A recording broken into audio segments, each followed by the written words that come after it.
বঙ্গবন্ধু শেখ মুজিবুর যদি না থাকতো আমার জন্মই তো হইতো না।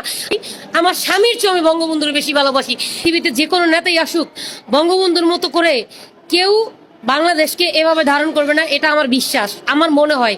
কারণ দেশপ্রেম সবার মধ্যে থাকে না, দেশপ্রেম মানুষের রক্তে অস্তিত্বে মিশে থাকে। আমি যতটুকু মনে করি বঙ্গবন্ধু যেভাবে কষ্ট করেছেন দেশের জন্য, দেশের মানুষের জন্য, নিজের জীবন বাজি রেখে, নিজের জীবন পরোয়া না করে, এভাবে আর কেউই করবে না। মুখে যে যতটুকু দেশপ্রেম বলুক, কিন্তু বাস্তবতা এক জিনিস আর আবেগ এক জিনিস।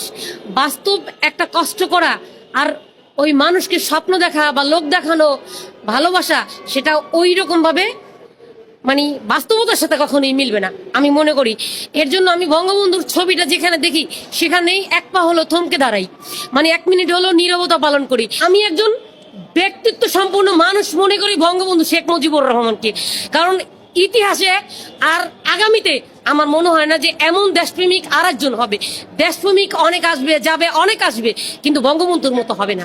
আমি বঙ্গবন্ধুকে মন থেকে ধারণ করি।